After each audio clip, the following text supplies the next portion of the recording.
Hello, good evening. आज हम पढ़ने वाले हैं sexual reproduction in flowering plants. Chapter का नाम है sexual reproduction in flowering plant. Sexual reproduction in flowering plant. देखिए, एनसीईआरटी की हेडिंग जो होती है उसमें भी अपने आप में क्वेश्चन छुपा रहता है। तो चैप्टर का नाम sexual reproduction in flowering plant है। तो हमें सबसे पहले समझना है फ्लावरिंग प्लांट्स कौन होते हैं। फ्लावरिंग प्लांट्स होते हैं सारे के सारे एंजियोस्पर्म। तो मैं कह सकता हूं, मैं पढ़ रहा हूं रिप्रोडक्शन इन एंजियोस्पर्म, तो हम एंजियोस्पर्म में रिप्रोडक्शन पढ़ने वाले हैं। फिर बात आती है कि एंजियोस्पर्म में हम कौन सा रिप्रोडक्शन पढ़ेंगे, सेक्सुअल रिप्रोडक्शन। तो रिप्रोडक्शन की बात हुई तो रिप्रोडक्शन दो तरह का, एक है तो sexual reproduction, second one asexual reproduction. हमें अगर रिप्रोडक्शन की डेफिनेशन पूछा जाए कि रिप्रोडक्शन की डेफिनेशन क्या होती है, तो देखिएगा बच्चा, रिप्रोडक्शन आपने 11th में पढ़ा होगा। ये लिविंग का एक फीचर होता है, एक लक्षण होता है, डिफाइनिंग फीचर नहीं है, अभिलाक्षणिक लक्षण जिसे अपन कहते हैं हिंदी में नहीं है। डिफाइनिंग फीचर नहीं होने के पीछे का रीजन है कि ये सभी लिविंग ऑर्गेनिज्म में नहीं पाया जाता है, इसीलिए डिफाइनिंग फीचर नहीं है, ओनली फीचर है रिप्रोडक्शन। क्या होता है रिप्रोडक्शन, तो ये है an biological process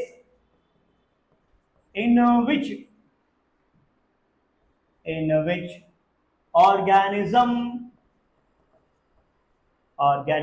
produce offspring, नई संतति, like them for the continuity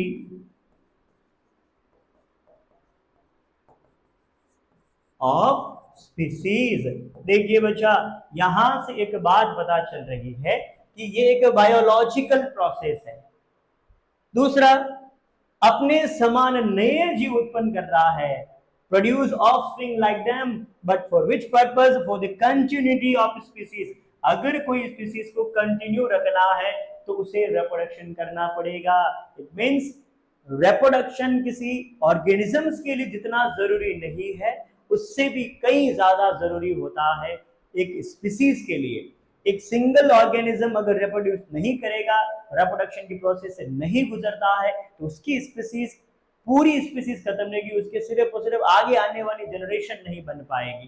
तो एक जाति की, एक स्पीसीज के लिए, माफी चाहेंगे, एक स्पीसीज के लिए अगर कहा जाए तो पूरी स्पीसीज अगर रिप्रोडक्शन करना बंद कर दे तो उनके अंदर आगे प्रोसेस या आगे की जनरेशन नहीं आ पाएगी, for the continuity of species नहीं हो पाएगा। चैप्टर का नाम ही है सेक्सुअल रिप्रोडक्शन और फ्लावरिंग प्लांट। बात आई है अब फ्लावर के बारे में। फ्लावर क्या है, देखिएगा, फ्लावर के स्ट्रक्चर को अगर अपन समझें तो फ्लावर होता क्या है। पहले देखिएगा, जब भी हम किसी सीड को बोते हैं या किसी सीड की बात करें तो पहले ये सीड जब उग रहा होता है तो यहाँ लीव्स आती हैं, और ऊपर की तरफ भी बहुत सारी बड के फॉर्म में लीव्स आ रही। अभी ये लीव्स है, बड नहीं, माफी चाहेंगे, ऊपर की तरफ भी लीव्स है। इस ऊपर वाले पोर्शन को कहा जाता है शूट पार्ट, शूट अपेक्स, नीचे वाला रूट अपेक्स वाला पोर्शन शूट पार्ट कहा जाता है। ये जो शूट होता है, इस शूट में अभी यहां है लीव, यहां क्या है, बहुत सारी लीव्स है। अब हुआ क्या, ये जो अभी जहां ऊपर की तरफ लीव्स आ रही है, तो ये है अपनी वेजिटेटिव फेज में। कौन सी फेज में है, वेजिटेटिव फेज में है, जननिक अवस्था में है। अगर ये अपनी वेजिटेटिव फेज में है तो आगे चलकर कुछ समय बाद ये जाएगा रिप्रोडक्टिव फेज में। तो उसी रिप्रोडक्टिव फेज में जब ये रिप्रोडक्टिव फेज में गया तो जिस जगह पर आपने कहा ऊपर लीव्स है, उसी जगह पर अब एक फ्लावर आने वाला है। मीन्स ये हुआ, शूट था, अब वही फ्लावर के अंदर मॉडिफाइड हो रहा है। अगर मान लीजिए शूट ही मॉडिफाइड हो रहा है तो मैं कह सकता हूं ये जो फ्लावर बना है, ये जो फ्लावर बना है, ये और कुछ नहीं, एक प्रकार का मॉडिफाइड शूट है। तो आपने शूट को क्या कर दिया है, मॉडिफाइड किया है। तो फ्लावर क्या हो गया, हमारे पास अगला पॉइंट आ गया है। तो flower is a modified shoot. Flower क्या है, मॉडिफाइड शूट है। यही एक मॉडिफिकेशन से आगे चलकर वेजिटेटिव से जाता है रिप्रोडक्टिव प्लांट। प्लांट की अपनी रिप्रोडक्टिव फेज है। तो जब रिप्रोडक्टिव फेज में जाता है तो शूट वाला पोर्शन मॉडिफाइड होकर किसमें कन्वर्ट हो जाता है, फ्लावर में। तो हम आगे देखने वाले हैं फ्लावर की स्ट्रक्चर। जैसे ही फ्लावर की स्ट्रक्चर आई, पहले हम स्ट्रक्चर को बना लेते हैं, फिर उनकी स्ट्रक्चर्स के बारे में भी पता करते हैं। आइएगा, फ्लावर की स्ट्रक्चर में सबसे नीचे की तरफ, ये जहां से फ्लावर राइज हो रहा है, नीचे वाला पोर्शन, यहां देखा आपने, सबसे पहले मैं बाहर से अंदर की तरफ बनाता हूं। बाहर की तरफ आपको हरी हरी पंखुड़ियां नजर आती है, हरी हरी पंखुड़ियां नजर आ रही। मैं अभी इनके नाम डिस्क्लोज नहीं कर रहा हूं, मैं बस इनका अभी स्ट्रक्चर बना रहा हूं। फिर इन्हीं हरी पंखुड़ियों के बाद में जो सेकंड कवरिंग या सेकंड पोर्शन आता है, वो बिल्कुल कलरफुल दिखाई देता है आपको। ये रहा कलरफुल, कलरफुल स्ट्रक्चर। ये कलरफुल स्ट्रक्चर। तीसरी जो संरचना होती है, इस तरह से। और चौथी संरचना में बीचों बीच वाला पोर्शन बनाना है। एक फ्लावर के स्ट्रक्चर में आपने टोटल कितनी कवरिंग या कितनी स्ट्रक्चर बनाई है, 4 स्ट्रक्चर बनाई है। तो पुष्प में कितने भाग पाए जाते हैं, फ्लावर में माफी चाहेंगे, कितने पार्ट पाए जाते हैं, तो फ्लावर में टोटल 4 पार्ट पाए जाते हैं। सबसे बाहर की तरफ जो होता है, इसे कहा जाता है कैलेक्स पोर्शन। सेकंड नंबर पर आता है कोरोला। थर्ड नंबर पर आता है एंड्रोशियम। और फोर्थ नंबर पे आता है गाइनोशियम।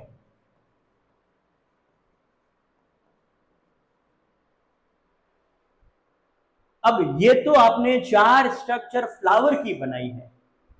इसके अलावा भी ये जो रीजन होता है जहां पुष्प फ्लावर के सारे पार्ट आकर सिचुएटेड हुए हैं, इस पोर्शन को कहा जाता है थैलेमस रीजन।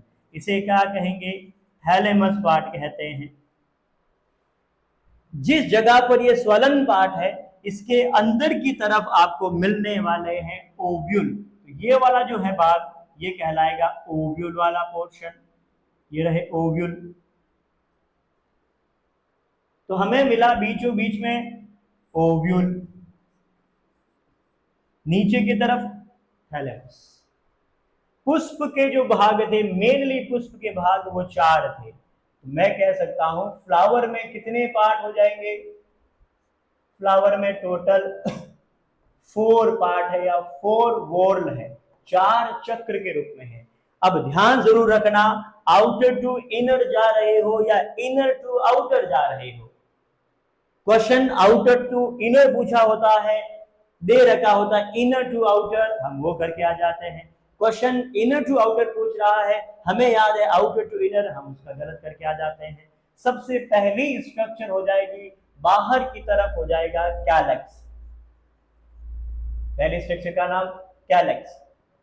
सेकंड स्ट्रक्चर का नाम हो जाएगा कैलेक्स के बाद में कोरोला।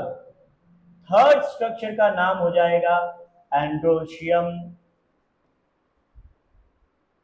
और फोर्थ स्ट्रक्चर जो है वो हमें मिल गई है गाइनोशियम। ये 4 स्ट्रक्चर है, 4 वॉल के रूप में सारी की सारी स्ट्रक्चर इसमें प्रेजेंट होती है। अब जो चारों की चारों स्ट्रक्चर है, 4 वॉल है, उन्हें एक एक करके हम समझते हैं कि कौन सी स्ट्रक्चर को कैसे समझा जाए। सबसे पहले मैं बात करता हूं आउटर मोस्ट कैलेक्स की। तो देखिएगा बच्चा, ये जो कैलेक्स होता है, ये पहला पॉइंट यही होगा, ये रहता है आउटर मोस्ट। कैसा है, आउटर मोस्ट है। आउटर मोस्ट और किस रंग का था, ग्रीन कलर्ड है। तो आउटर मोस्ट, दूसरा ग्रीन कलर्ड, और ग्रीन कलर का है क्लोरोफिल के कारण, तो कहेंगे इसे हम फोटोसिंथेटिक। और बाहर का जो भी होगा, आउटरमोस्ट जो स्ट्रक्चर होती है वो प्रोटेक्टिव होती है, तो photosynthetic protective layer, protective structure या पार्ट। ये हो गया पहले आउटर मोस्ट कैलेक्स के बारे में। आपने कहा प्रोटेक्टिव है, कैसे? Provide protection, provide protection during bud form. जब फ्लावर जो है खिलता है उससे पहले एक स्टेज होती है जिसे कहते हैं बड फॉर्म कहते हैं, कलिका अवस्था। तो बड फॉर्म में इसको प्रोटेक्शन करने का काम कौन कर रहा है? कैलेक्स कर रहा है। फिर सेकंड वन पे आ जाएगा कैलेक्स के बाद में कोरोला। सेकंड वन कौन सा था? कोरोला।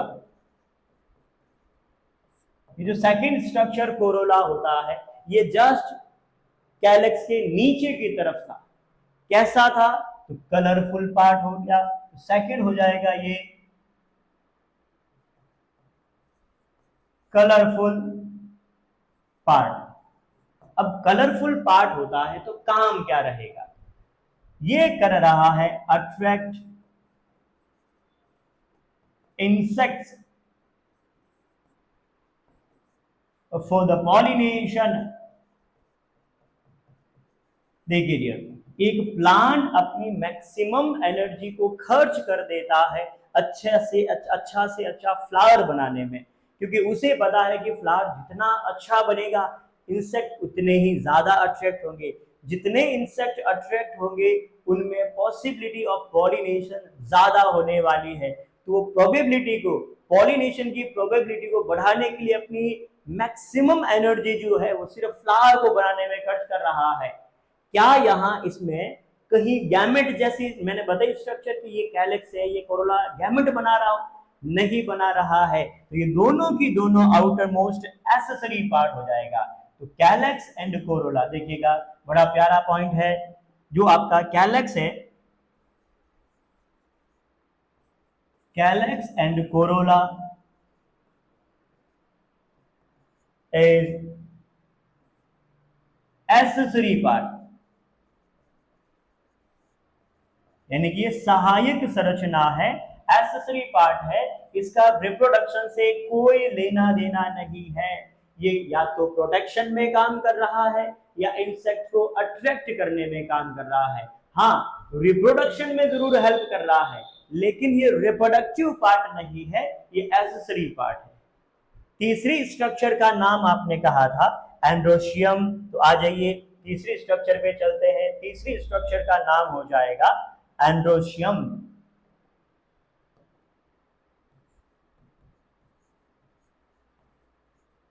तीसरी स्ट्रक्चर का नाम है एंड्रोशियम। देखिए andro word related to the male while the gyno word related to the female.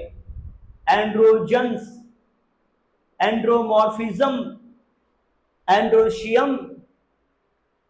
तो एंड्रो वर्ड किससे संबंधित हो जाएगा? मेल से, और गाइनो वर्ड हो जाएगा फीमेल से। तो ये पहला ही पहला पॉइंट हो गया। ये कैसा है? मेल रिप्रोडक्टिव पार्ट है। कैसा है? मेल रिप्रोडक्टिव पार्ट है।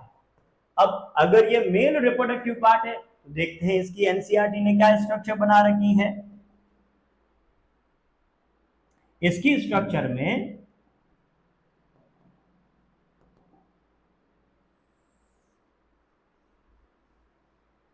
आपने ऐसी स्ट्रक्चर देखी होगी,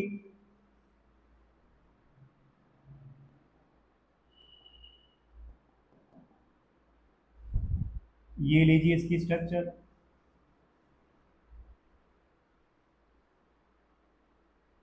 देखिए भैया, एक पार्ट रहता है, इसे कहा जाता है फिलामेंट्स, इसे कहा जाता है एंथर। अब यहां दो बिंदुओं पर क्वेश्चन बनता है, एक बिंदु यहां, एक बिंदु इधर।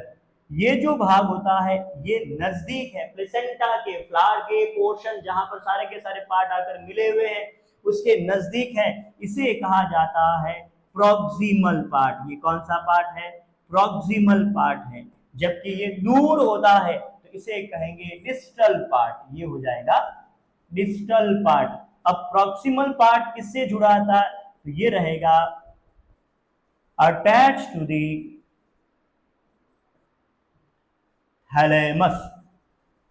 ये थैलेमस से जुड़ता है, जबकि ये जुड़ रहा है अटैच टू दी किस रीजन से? बिल्कुल एंथर, ऊपर वाला पोर्शन एंथर से जुड़ता है। तो ये देखिएगा डिस्टल पार्ट यहाँ, प्रॉक्सिमल पार्ट यहाँ, प्रॉक्सिमल जुड़ गया है थैलेमस रीजन से, जबकि डिस्टल पार्ट जुड़ गया है एंथर वाले रीजन से। अब मैं इस एंथर का ट्रांसवर्स सेक्शन काट के देख रहा हूं। सामने से देखने पर यहां आपको थीका की संख्या, नंबर ऑफ थीका 2 दिखाई दे रहा है, 2 दिखाई दे रहा है। देखो बच्चा, इसी स्ट्रक्चर को हम यहां बनाए, ये मेरे पास में एक एंथर है, इस एंथर की इसी स्ट्रक्चर को मैं यहां बना रहा हूं।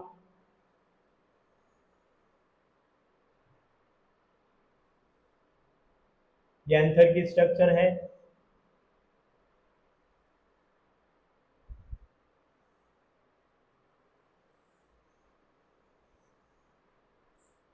इस एंथर के स्ट्रक्चर में, ये कुछ एंथर के स्ट्रक्चर में आपको दिखाई दे रहा होगा। यहां जो आपको स्ट्रक्चर दिखाई दे रही है, इसमें देखिएगा थीका का नंबर कितना है। सबसे पहला तो एक थीका आपको नजर आ रहा है इधर की तरफ, ये पूरा पूरा एक थीका नजर आ रहा है। दूसरा थीका इधर, एक इधर। तो हमने पहले ही कह दिया कि इसके अंदर थीका का नंबर कितना दिखाई दे रहा है आपको, तो एंथर में आपको 2 थीका दिखाई दे रहा है। तो एंथर कैसा हो जाएगा? Anther is dithecous.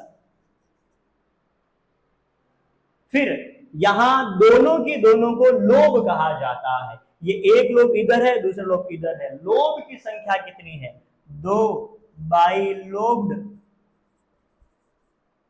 अब इन्हें संख्या, ये जो आपके अंदर की तरफ गोल स्ट्रक्चर बना रखी है, इन्हें कहा जाता है स्पोरेंजिया। इसे नाम दे देंगे स्पोरेंजिया। माइक्रोस्पोरेंजिया होती है, स्पोरेंजिया कितनी है? Each theca, each lobe contain 2। हमारे पास में टोटल लोब है 2, तो ये हो गया टोटल संख्या में 4। तो मैं कह सकता हूं anther is dithecous bilobed and tetrasporangiate. Tetra sporangiate. तो ये होता है टेट्रा स्पोरेंजिएट, जिसमें नंबर ऑफ स्पोरेंजिया 4 स्पोरेंजिया आपको मिल रही है। अब इसकी लेबलिंग करते हैं और सारी स्ट्रक्चर्स को भी बनाते हैं। सबसे पहले बाहर वाली लेयर, हर बार की तरह बाहर जो आपको लेयर दिखाई दे रही है, इसे आपने नाम दे देना है एपिडर्मिस। पहली लेयर कौन सी है? एपिडर्मिस। तो पहली लेयर हमें मिली है एपिडर्मिस। सिंगल लेयर स्ट्रक्चर दिखाई दे रही, मैंने एक ही बनाई है। दूसरी जो लेयर आपको दिखाई दे रही है, ये वाली, ये हो जाएगी सेकंड लेयर, जिसे कहा जाता है एंडोथीशियम। सेकंड लेयर का नाम हो जाएगा एंडोथीशियम। एंडोथीशियम। तीसरी जो लेयर आपको दिखाई दे रही है, उस लेयर का नाम हो जाएगा मिडल लेयर। उस लेयर का नाम क्या है? मिडल लेयर है। तो तीसरी जो लेयर आपको दिखाई दे रही है, उसका नाम हो जाएगा मिडल लेयर। और देखिएगा मिडल लेयर का जो नंबर मैं बना रहा हूं, इन लेयर का नंबर 2 है। मिडल लेयर क्या है? 1 से ज्यादा है। तो ये जो आपको स्ट्रक्चर दिखाई दे रही है, ये हो जाएगा मिडल लेयर। ये कौन सी लेयर हो गई? मिडल लेयर हो गई। सबसे अंदर की तरफ आपको जो स्ट्रक्चर दिखाई दे रही है, जो कि सराउंड किए हुए हैं इस स्पोरेंजिया को, माइक्रोस्पोरेंजिया को, इस स्ट्रक्चर का नाम हो जाएगा टैपिटम। तो ये जो आपको स्ट्रक्चर दिखाई दे रही है, इसे नाम दे दो आप टैपिटम। तो ये हो जाएगा टैपिटम। क्लियर हुआ? टोटल 4 स्ट्रक्चर आपको दिखाई दे रही है, 4 लेयर आपको दिखाई दे रही है। इन चारों लेयर में सबसे बाहर की तरफ एपिडर्मिस है, सेकंड लेयर एंडोस्पीशियम है, थर्ड लेयर मिडल लेयर है, फोर्थ लेयर हो जाएगी टैपिटम। अब एक एक करके अगर मैं देखूं इन स्ट्रक्चर को तो एक और पॉइंट हमें नजर आ रहा है यहां पर, इस जगह पर ये जो आपकी एंडोस्टीशियम लेयर है बच्चा, इस एंडोस्टीशियम लेयर को अगर मैं यहां पर भी बनाऊं सेकंड लेयर को, तो इसमें भी सेम यहां पर जो अरेंजमेंट है यहां पर भी है। कैसे? अंदर की तरफ आपको अरेंज रूप दिखाई दे रहा है, ये आपको इस तरह से रेडियली अरेंज स्ट्रक्चर दिखाई देगी जिसे कहा जाता है अल्फा सेल्यूलोज। यहां पर भी लेयर है अल्फा सेल्यूलोज के फाइबर, ये रहे अल्फा सेल्यूलोज के फाइबर, लेकिन अल्फा सेल्यूलोज के फाइबर आपको यहां दिखाई नहीं देने वाले हैं। इसका मतलब ये वाला जो रीजन है इसे कहा जाता है स्ट्रोमियम। इसे क्या कह देंगे? स्ट्रोमियम के नाम से जानेंगे। तो यहां इस जगह पर स्ट्रोमियम रीजन में किसी तरह का अल्फा सेल्यूलोज का फाइबर नहीं पाया जाता है। ये आपका स्ट्रोमियम इसी जगह से डाइसिस ऑफ एंथर वॉल रप्चर होता है और पोलन ग्रेन को डिस्पर्स कर देता है फॉर द पर्पस पॉलिनेशन। आ जाइए वन बाई वन करके एक एक और स्ट्रक्चर्स को समझते हैं। सबसे पहली स्ट्रक्चर थी बाहर की तरफ जिसका नाम था एपिडर्मिस।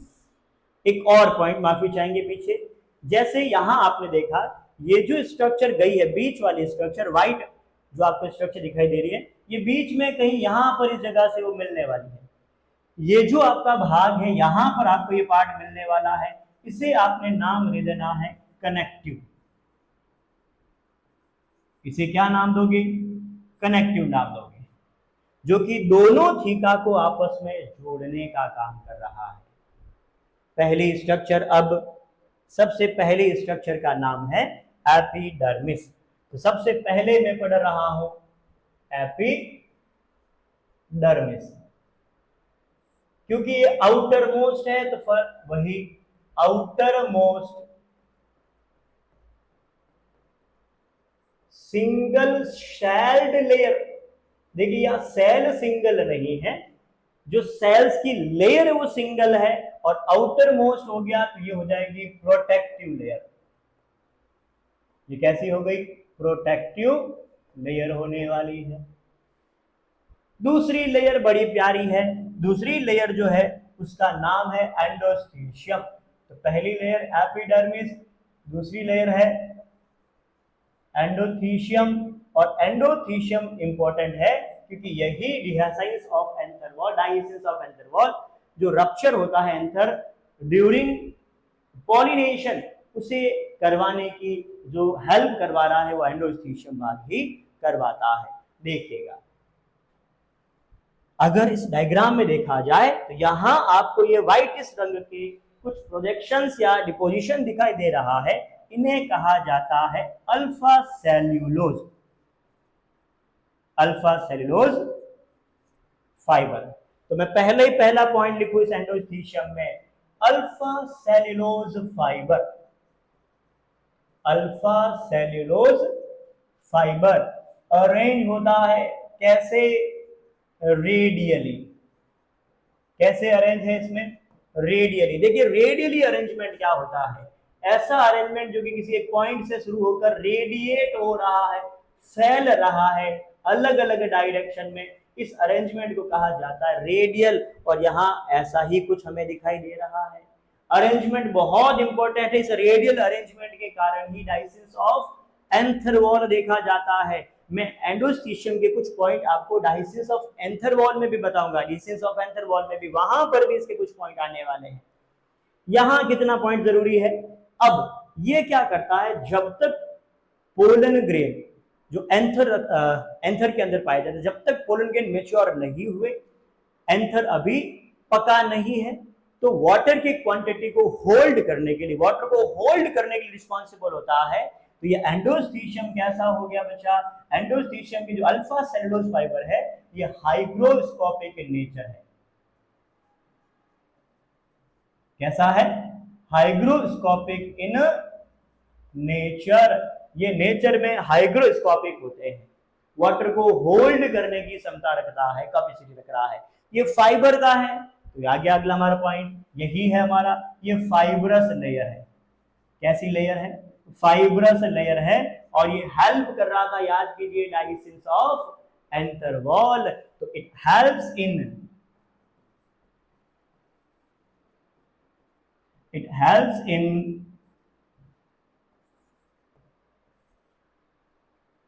digestion of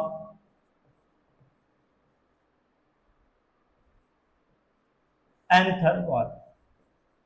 ये एंथर वॉल को डाइजेसिस करने में काम कर रहा है, रप्चर करेगा, पोलन ग्रेन को डिस्पर्स करेगा और प्रोसेस कंप्लीट करवाएगा पॉलिनेशन की।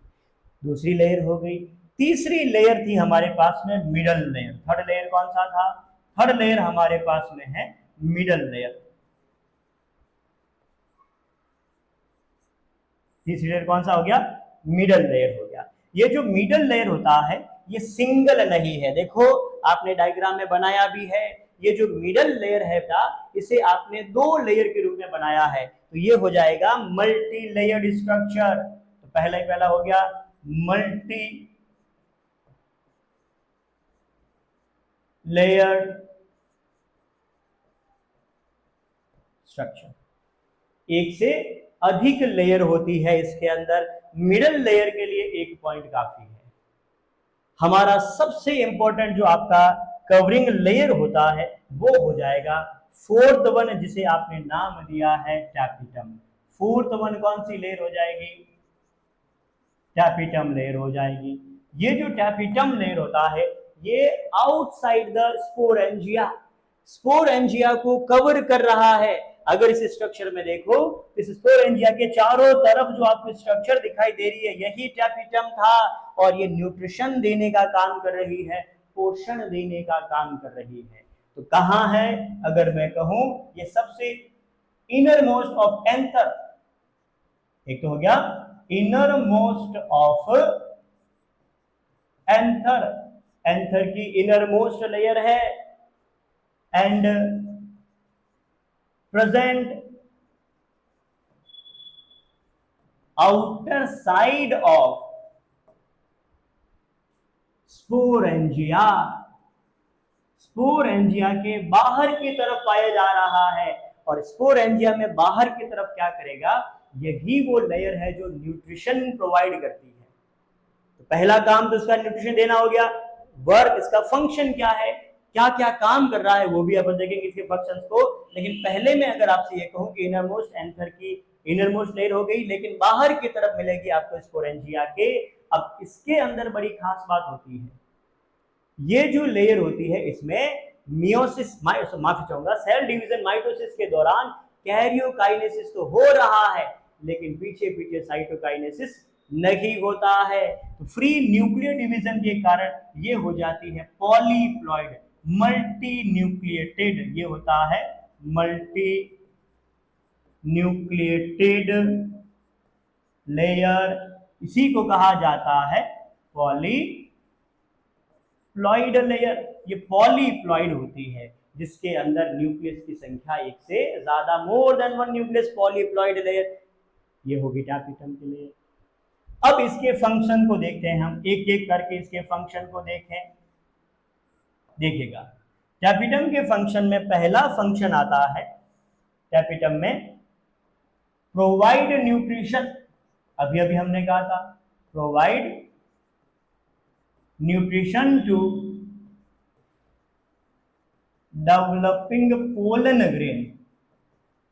जो पोलन ग्रेन अंदर डेवलप हो रहे हैं उन्हें ये न्यूट्रिशन देने का काम कर रहा है। दूसरा, जब ये न्यूट्रिशन दे ही रहा है तो इसके अलावा स्पोरोपोलिनिन का फॉर्मेशन करता है।